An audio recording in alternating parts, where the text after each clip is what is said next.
because my beliefs have always been stronger than anyone's doubt. It's never about your setbacks. It's how you respond. The blows you take are fuel. The limitations people put on you are actually inspiration. You want to become a master at overcoming hard moments.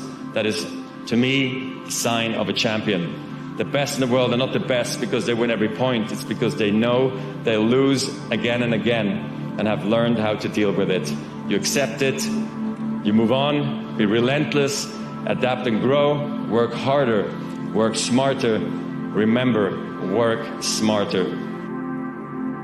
You need to fucking work harder. You need to fucking discipline your mind better. And it starts off with you have to have pride in yourself. You have to be proud of yourself. We need to help people more than just saying it's okay. It's okay that you're not willing to fucking help yourself out. That's not okay. It's not okay. It's not acceptable. Even though it's your life, if that's acceptable, that's unacceptable. A lot of people can take one more step, but they choose not to. I don't know if you can take 2 steps.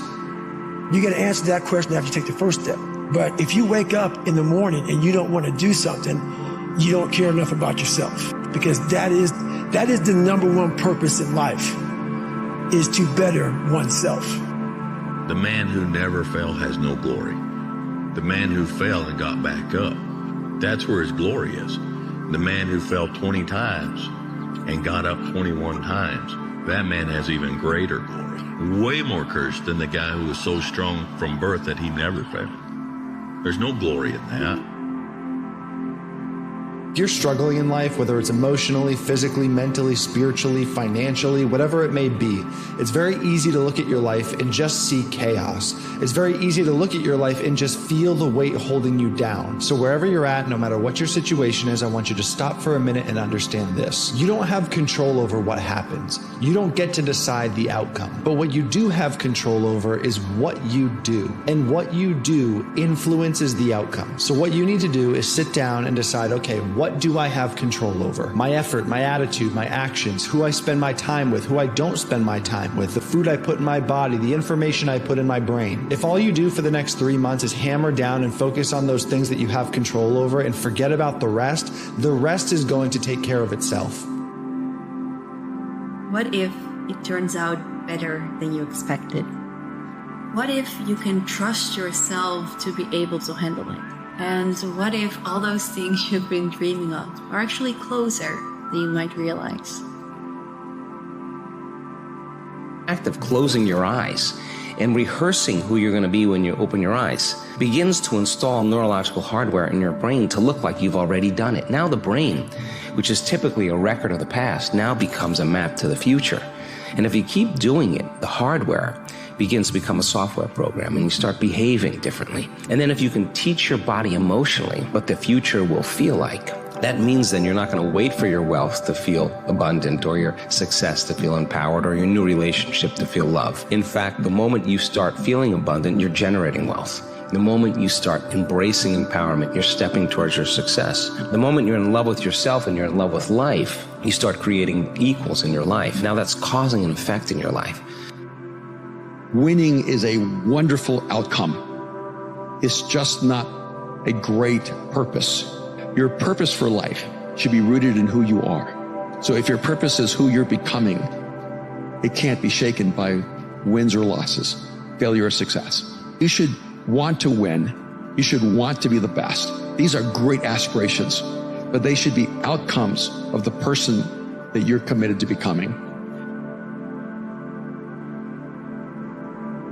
True desire in the heart, that itch that you have, whatever it is you want to do, that thing that you want to do to help others and to grow and to make money, that desire, that itch, that's God's proof to you. Sent beforehand already to indicate that it's yours. And anything you want good, you can have. So claim it. Work hard to get it. When you get it, reach back. Pull someone else up. Each one, teach one. Don't just aspire to make a living. Aspire to make a difference. that the journey is truly the reward. I may not be who I want to be today, but I know I can be better tomorrow, working towards who that person is to me. That's a choice for me. The wins and the losses, whether the games come and go, yes. Am I dedicated to my craft? Yes. Am I gonna make mistakes moving forward? Yes. Am I ever gonna be perfect? I'm just aware that you have to have laughter. You have to have fun in this. You have to smile. You cannot put too much pressure on yourself, because this one life to live. But understand this, life is hard. No matter who you are, there are bumps and hits and bruises along the way. And my advice is to prepare yourself. The truth is, you don't have to be special. You just have to be what most people aren't. Consistent, determined, and willing to work for it. No shortcuts. Do you know how easy it is to stand out right now? Most people aren't even trying. We live in a day and age where the average individual is socially inept. They are so wrapped up in their own problems that they can't fathom providing value to anybody else. All you basically have to do to stand out amongst the rest is to try, to focus on your goals, take consistent action, and show up every single day trying to add value to people. That alone is far more than most people are doing. So many people are completely asleep at the wheel. So if you just have a little bit of grit, a little bit of work ethic, a little bit of hustle, you can gain such a competitive advantage over them. It is disgusting. Those who can do, those who can't talk about those who can. Send that out. Those who can do, those who can't talk about those who can.